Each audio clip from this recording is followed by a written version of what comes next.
শুনলাম গতকাল যে অরাজনৈতিক শান্তিপূর্ণ অভয়ার বিচারের জন্য যে মিছিল হয়েছে আদালতের অনুমতি নিয়ে, সেই মিছিল করার জন্য আমার ওপর এবং আমার আরো 5-6 জন সহযোদ্ধার ওপর এফআইআর করা হয়েছে। বলা হচ্ছে আমরা নাকি সরকারি সম্পত্তি, প্রাইভেট সম্পত্তি নষ্ট করেছি, আমরা নাকি পুলিশকে হুমকি দিয়েছি, আদালতের যে অনুমতি তাকে অবমাননা করেছি। সিপি সাহেব, আপনার কাছে আমার প্রশ্ন বা চ্যালেঞ্জও বলতে পারেন, আপনাদের অনেক ড্রোন ক্যামেরা চারিদিকে গতকাল ঘুরছিল, নিশ্চয়ই ফুটেজ থাকবে। একটা ফুটেজ দেখিয়ে দিন যেখানে আমরা এই যে অ্যালিগেশনসগুলো দিয়েছেন সেগুলো প্রমাণ হয়।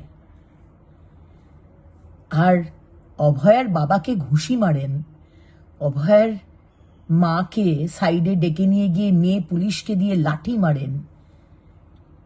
আপনারা আমাদেরকে যে ছাড়বেন বা আমাদের ওপর এই মিথ্যা অ্যালিগেশন দেবেন, এটাই তো স্বাভাবিক। 1 বছর আগে যখন এই 9ই আগস্ট 2024 আরজি করের মর্গের সামনে দাঁড়িয়েছিলাম, বারবার বলেছিলাম 6টার পর পোস্টমর্টম করার কিন্তু অ্যালাউড নয়, বডিকে প্রিজার্ভ করা হোক, সেকেন্ড পোস্টমর্টম হোক। আপনারা কিন্তু শোনেননি। অত্যন্ত তাড়াহুড়ো করে প্রায় আমাদের উপর দিয়ে গাড়ি চালিয়ে দিয়ে আপনারা বডি নিয়ে চলে গেছিলেন, সৎকারও করে দিয়েছিলেন। 1 বছর চলে গেল, এখনো বিচার পাইনি। বিচার কিন্তু আমাদের দিতেই হবে। আজকে এই এফআইআর বা কেস দিয়ে যদি ভয় খাওয়াবার চেষ্টা করেন, এটা ভয় নয়, এটা আমার কাছে জয়মালা।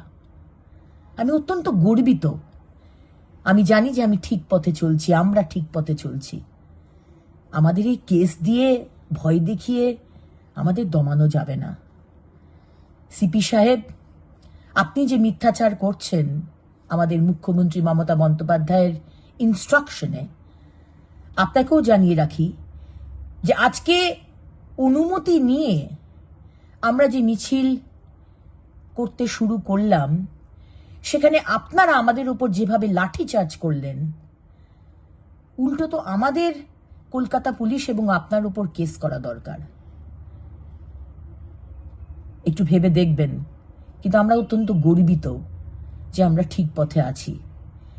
অভয়া এবং অভয়ার মতো আরো হাজার হাজার মহিলারা যারা প্রতিদিন পশ্চিমবঙ্গে অত্যাচারিত হচ্ছে, যাদের সম্মানের ধর্ষণের রেট বেঁধে দেওয়া হয় কিন্তু বিচার আমরা পাই না, তাদের জন্য আমাদের লড়াই চলবে।